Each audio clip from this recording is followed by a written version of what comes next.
welcome to the video. So today we've got an M2 competition back on the channel. I want to say a big shout out to Ed for lending me his M2 comp for today's prop or backdrop of the video.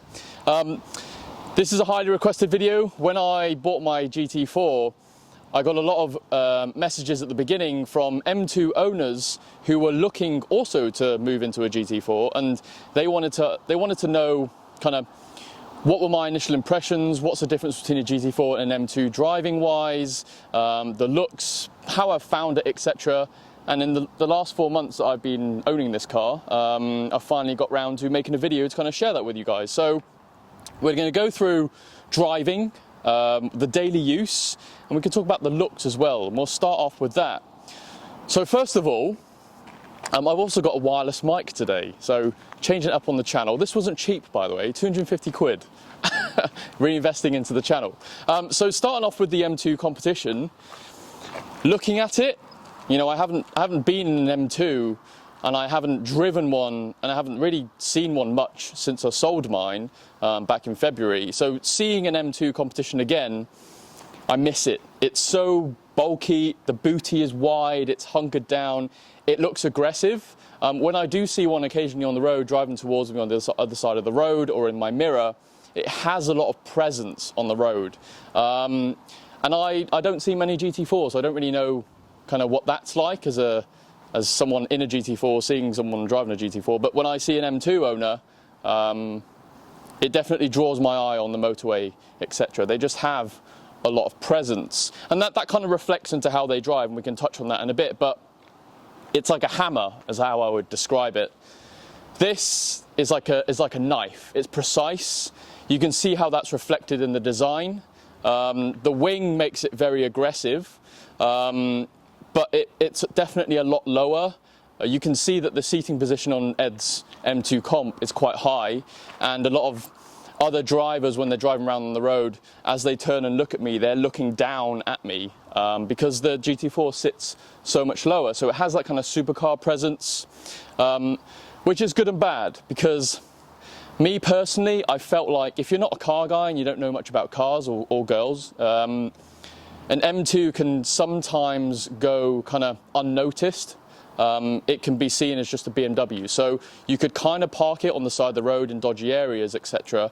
Especially maybe black, a car that's a little bit more subtle than my Long Beach Blue was.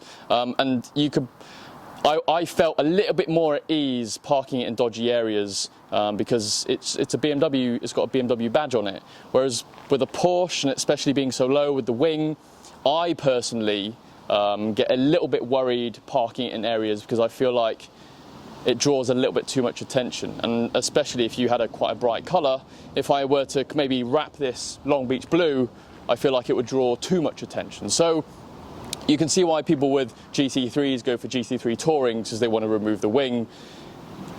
I think being silver doesn't attract people's attention too much with the colour, but when they do see it and the design of it, I think it attracts too much attention and sometimes can be a bad thing. Daily use. So another thing I miss about the M2 is at the end of the day, it's still a 2 Series, and it's got 2 rear seats, it's got a massive boot, and I fit a TV in there, I put a mattress in there from IKEA, but, you know, boot space in the GT4 is great. There's a load of crap in here at the moment. You've got a tiny little boot at the back, which doesn't really fit much, fits a few things, and then you've got a massive boot at the front, which you could probably fit a big suitcase. But other than that, if you were to really kind of transport quite a lot of things, or maybe you wanted to put a ladder in there or a Hoover, I've had a Hoover in my M2 competition, I would struggle with that with a GT4. And so daily use wise, the M2 wins in that. You can take people around, and that's kind of something that I miss about with the M2. Being able to have all that space, that daily use. I've actually considered buying an M2, an OG M2, a super cheap one on the market, and using it as a daily car because for the mundane tasks like going to the shops, parking in dodgy areas, etc., it was fantastic for it. And then you could have the fun when you wanted to, when you hit those kind of twisty roads. This thing, it can do those things as well, but I think it's more tailored towards the track and the fun stuff. and it does stress me out a little bit doing the mundane tasks. And that's also kind of reflected in the price, right? This is around about 90, 100 grand, depending on spec. It's about half the price for an M2. You're looking at 50, what they were brand new. You know, some of the cheaper ones are about 30 grand. So servicing wise, that reflects on that as well. So I think for the money, the M2 is fantastic. For the money and what you get and what all the things you want to do day to day. For a one car garage, the M2 was like perfect for me. I had to get a GT4 over the Emira because I know the Emira is not out yet, but the GT4 has, in my opinion, more storage room. I think it can be a better daily, but I do think it kind of suffers on the daily aspect of that as well. So if you are getting a GT4 as your kind of one car garage, it can be done. I'm doing it right now. But I would recommend maybe getting a second car. I am considering it at the moment. Who knows, if I've got the money for it, I might. I probably don't. I've spent it all on this car. Let's talk about other stuff as well. Speed bumps. So I had a splitter, CS style splitter on my M2 comp. It doesn't actually kind of bring the front bumper down. It kind of just extends it forwards a little bit, and I had stock suspension, and I never scraped my bumper on speed bumps or anything like that. I did kind of go over a pothole and it dipped a little bit, and so it has scraped the bottom of the splitter. But the adding a splitter, the clearance was never a problem.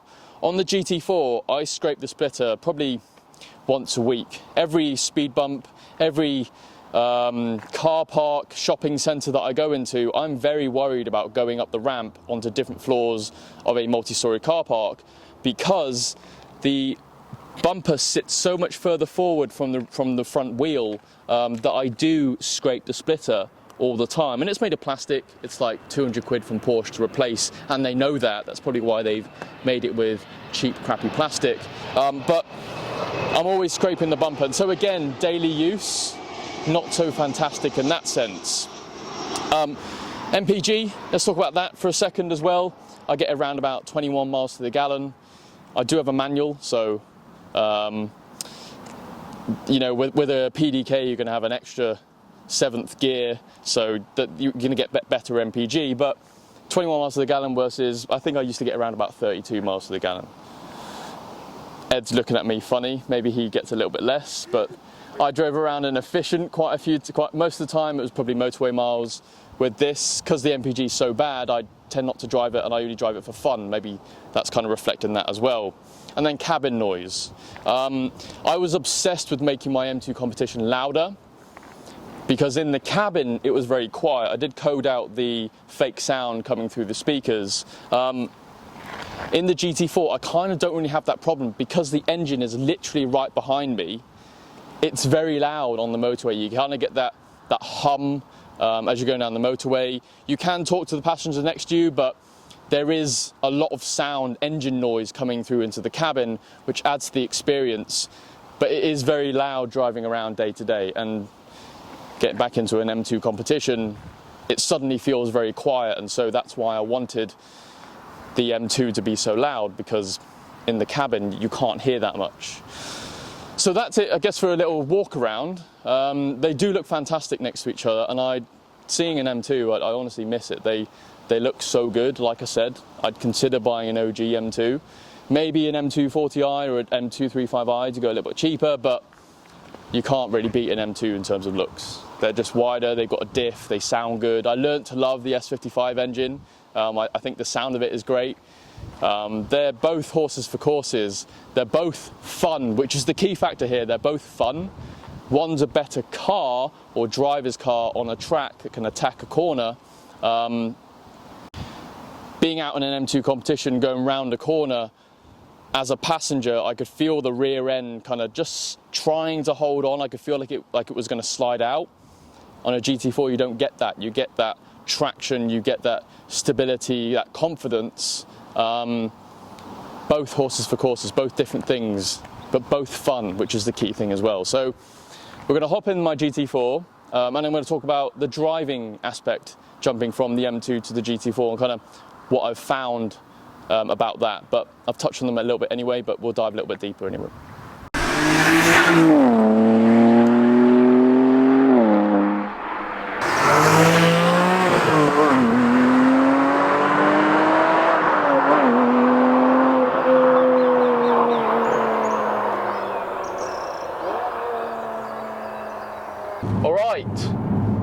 and final aspect, third and final topic of the video. Ooh.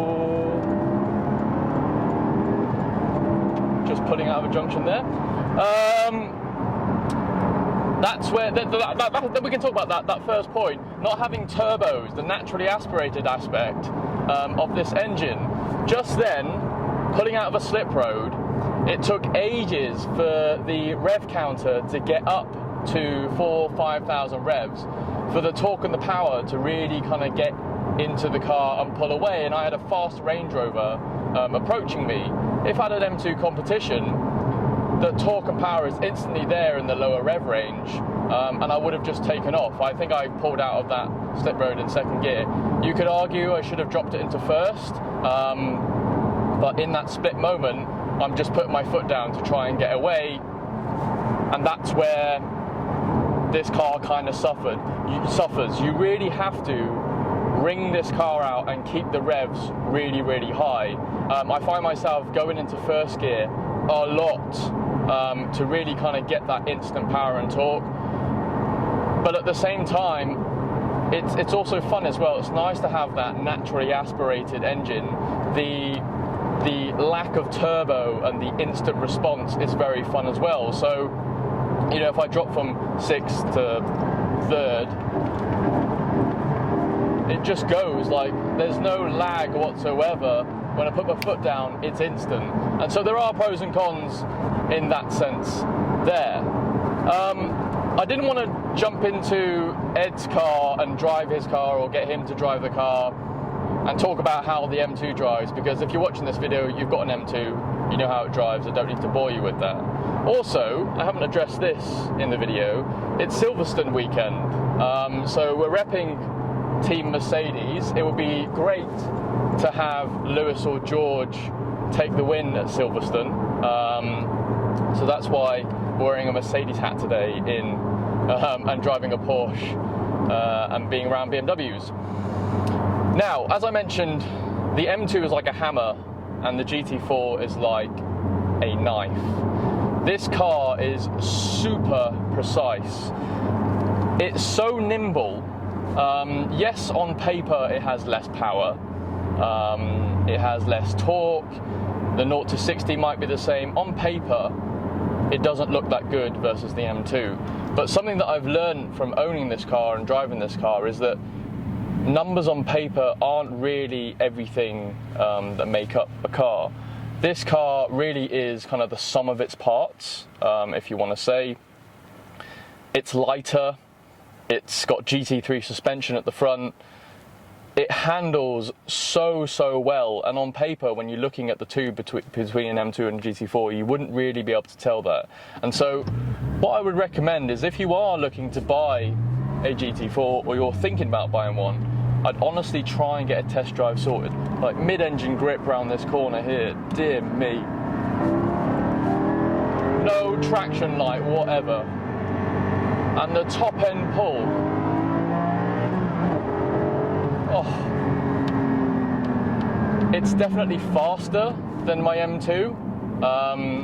Being out on track, if you don't know the story of why I have a GT4, I was out at Bedford on a track day in my M2 comp, and I popped into the passenger seat of my friend's 918 GT4, 918, 981. And going round on track in his GT4 made me realise how good GT4s are. The grip, the handling, the power, like no doubt that this is a better car, it's a better driving car, and so that's how I ended up with a GT4. But on track at Bedford, his 981 didn't feel faster than my M2 did. This 718 does. It definitely feels faster than the M2. You can really notice that top end really kind of pulls, like the next corner seems to get to you very, very quickly. So speed-wise, it's a massive upgrade. This car does hate being driven slowly, and this kind of goes back to my point about daily use of this car. I know it can be dailied, you can daily drive it, and you can see I've got bucket seats. If I had a PDK, it would probably make it even easier to daily. If you go club sport or bucket seats, you take away some of that daily-ability, but driving around you can daily it, but it does hate being driven slowly. Now the suspension, it rides over bumps and speed bumps very well. It doesn't feel crashy and it doesn't throw the balance of the car off, but it is, you know, it is stiff at the end of the day. It's a GT car. The faster you go on the road, the easier it rides over those bumps and the less it kind of unsettles the car. When you're going fast,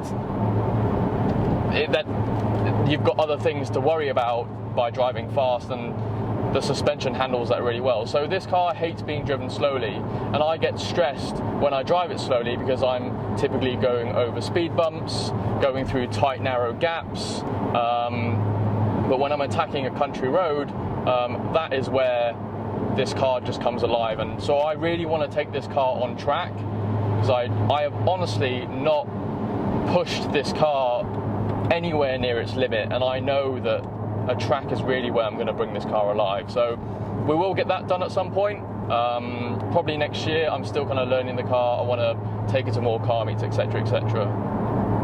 But finally, I've talked about how loud the car is in the cabin. If I open the valves right now, I don't know if that's coming across on camera. Let's go a bit faster. I'll drop a gear and I'll just cruise along the motorway with the valves open. It's quite loud in here. The M2 was kind of loud, but that was kind of more road tyre noise, wind noise. This is engine noise, and that's something that, again, you can daily it. I can go on the motorway, I can drive up the motorway up to Manchester, up north if I wanted to. You don't get out with a headache, but it is loud in here. But the mid-engine layout just makes this car stick to the road. I can go around the corner, and almost the faster I go, the more I can feel the car being pulled to the ground as I go around the corner. And in an M2, like I mentioned, the rear end just feels like it's going to step out any second, and that can be quite unnerving, but equally it can be very fun if you want to unsettle the car and drift around a corner. The M2 is built for drifting. This is built for going around corners super, super fast, being stuck to the road. So I think my last conclusion between the two cars, I think I can hand on heart say that every M2 owner wants a GT4. It's just a natural progression. The M2 is such good value for money. It does everything from daily all the way up to track use. For value for money, it's a fantastic car. You have to spend double the money to get a GT4. It's a natural progression, but you then do lose other aspects where you have to compromise on price, compromise on daily ability, etc, etc. And so my final point is the GT4 more fun? It's double the money, but is it double the fun? No, not really, but it is double the car. Some of its parts, it comes with anti-roll bars, it comes with coilovers, etc, etc. It comes with all the aero. You have to spend that money and mod your M2 in order to really make it a better track car, but it will never be the same as a mid-engined sports car. So I don't want to be bashing the M2. You know, I had one, I loved it, it was a fantastic car, and I'm worried that this video is coming across like I'm bashing it. I'm not. I'm just trying to give you guys an idea of what upgrading to this GT4 has been like. And like I said, I'd like to go back and as a daily maybe get an M2, because I think day to day, it kind of, the M2 just ticks all the boxes, to be honest. So I'm going to leave it here. I'm conscious the video is getting a little bit long. Thank you very much for watching. Like, comment, subscribe, the usual. I'll see you later in the next video.